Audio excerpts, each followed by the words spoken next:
નમસ્કાર ગુજરાત, સ્વાગત છે આપનું આજના તાજા હવામાન સમાચારમાં। 24 અને 25 તારીખે ગુજરાતમાં વિધિગત રીતે આબ ફાટ્યું હોય તેવા દ્રશ્યો સર્જાયા છે। જ્યાં જુઓ ત્યાં મિત્રો પાણીના દ્રશ્યો જોવા મળી રહ્યા છે અને એક મોટો આંકડો આજે સામે આવ્યો છે। અમારી પાસે એવા વિડીયો સામે આવ્યા છે કે ગુજરાતમાં જે તારાજી સર્જાઈ છે તે જોઈને અસલી ડર તમારા મનમાં ઊભો થશે। પાણી એટલું ભરાઈ ચૂક્યું છે કે ગુજરાત રાજ્યની અંદર તબાહી મચી ચૂકી છે। અમદાવાદ, મધ્ય ગુજરાતનું ખેડા, સૌરાષ્ટ્રનું મોરબી અને ઉત્તર ગુજરાતનું બનાસકાંઠા અત્યારે પાણીમાં ડૂબી ચૂક્યું છે। છેલ્લા 12 કલાકમાં આ દ્રશ્યો સર્જાયા છે, ત્યારે એના વિશે આજના વિડીયોમાં વિસ્તારથી તમને સમજાવીશ અને સાથે સોમવાર 26 તારીખ કેવી રહેવાની છે એના ઉપર પણ વિસ્તારથી માહિતી આપવાનો છું। આજના વિડીયો એપિસોડમાં હું તમને વિસ્તારથી જણાવવાનો છું કે છેલ્લી 12 કલાકમાં ગુજરાતમાં શું થયું છે, કઈ જગ્યાએ કેટલો ઇંચ વરસાદ પડ્યો છે અને ત્યાર પછી હું તમને આગામી 24 કલાકની અપડેટ આપીશ, એટલે કે સોમવારનો દિવસ ગુજરાત રાજ્ય માટે કેવો રહેશે। દરેક લોકોના મનમાં એ જ પ્રશ્ન છે કે આખરે હવે આ સિસ્ટમ કઈ બાજુ વળશે, કારણ કે 24 તારીખની જે આ સિસ્ટમ ગુજરાત ઉપર બની છે તે એટલી ભયાનક છે કે જ્યાં જાય ત્યાં તૂટી પડી રહી છે। જેમ કે 24 તારીખે સુરત, નવસારી અને વલસાડ ડૂબાડ્યું, 25 તારીખે અમદાવાદ, મધ્ય ગુજરાતનું ખેડા, તેની સાથે પાટણ અને બનાસકાંઠા ડૂબાડ્યું છે। હવે 26 અને 27 તારીખનો દિવસ કેવો રહેશે, ખાસ સોમવાર વિશે વાત કરીએ તો 26 તારીખ અને સોમવારના દિવસે ગુજરાત રાજ્યમાં વહેલી સવારના 3 વાગ્યાથી તાંડવ શરૂ થવાનું છે। રાત્રિના 12 વાગ્યા સુધી વરસાદી આંકડાઓ તમને ચોંકાવશે। સિસ્ટમે એક નવો રાઉન્ડ શરૂ કર્યો છે અને એવો વળાંક લીધો છે જે કોઈ પણ લોકોએ ધાર્યો ન હતો। એનાથી સૌરાષ્ટ્રનો વારો પણ આવી ગયો છે। સૌરાષ્ટ્રમાં એટલા કોઈ મોટા વરસાદ નહોતા પડવાના, પરંતુ અચાનક સિસ્ટમે એવો વળાંક લીધો કે સૌરાષ્ટ્રમાં પણ આજે મોટા આંકડાઓ સામે આવ્યા છે।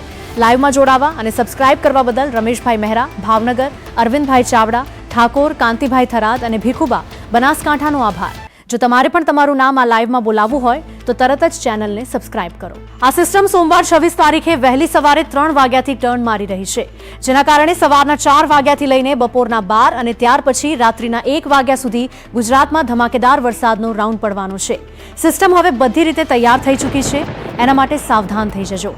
આ વિડીયો બનાવવામાં અને બધા આંકડાઓ શોધવામાં ઘણી મહેનત લાગતી હોય છે, તેથી વિડીયો લાઇક કરી દેજો અને ચેનલ સબસ્ક્રાઇબ કરી દેજો। એક નાનકડું ડિસ્ક્લેમર પણ આપી દઉં કે વિડીયોમાં જે પણ માહિતી છે તે બધી વેધર મોડલો, ડેટાઓ, આંકડાઓ અને સૂત્રોના આધારે છે અને આની કોઈ પણ પ્રકારે અમે પુષ્ટિ કરતા નથી।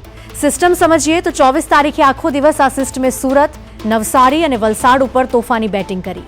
ત્યાર પછી 25 તારીખે દક્ષિણ ગુજરાત અને મધ્ય ગુજરાતમાં અમદાવાદ, ખેડા, ગોધરા, મહીસાગર, ગાંધીનગર, આણંદ, વડોદરા, ઉત્તર ગુજરાતનું મહેસાણા, બનાસકાંઠા અને પાટણ જેવા વિસ્તારોને ધમરોડી નાખ્યા છે। હવે 26 તારીખે વહેલી સવારથી કચ્છ અને ઉત્તર ગુજરાત ઉપર જોર વધવાનું છે। બપોર અને રાત્રિ પડતા સુધીમાં આ સિસ્ટમ આખી ઉત્તર ગુજરાતની ઉપર જતી રહેવાની છે, એટલે સોમવારની રાત પડશે એટલે સંપૂર્ણ બધી બાજુથી વાદળો ઉત્તર ગુજરાત ઉપર તૂટી પડવાના છે, જેથી ઉત્તર ગુજરાતના 5 જિલ્લાઓ ઉપર સૌથી મોટું સંકટ તોડાઈ રહ્યું છે। આંકડાઓની વાત કરીએ તો અમદાવાદની અંદર તમામ તાલુકાઓમાં 12 થી 17 ઇંચ વરસાદ પડ્યો છે અને આખા જિલ્લામાં કુલ 40 ઇંચથી ઉપરનો વરસાદ પડ્યો છે।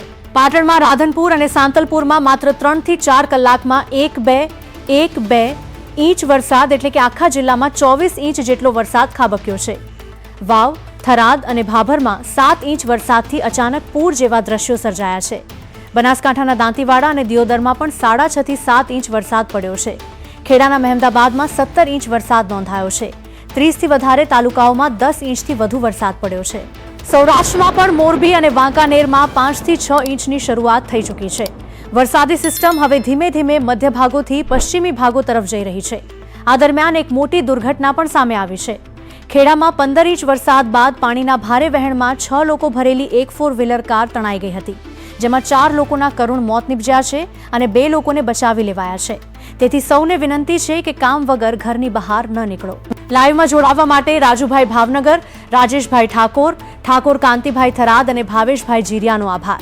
આગામી 24 કલાક સમગ્ર ગુજરાત અને ખાસ કરીને ઉત્તર ગુજરાત તથા કચ્છ માટે અત્યંત ભારે રહેવાના હોવાથી દરેક લોકો સાવચેત રહે અને સુરક્ષિત રહે।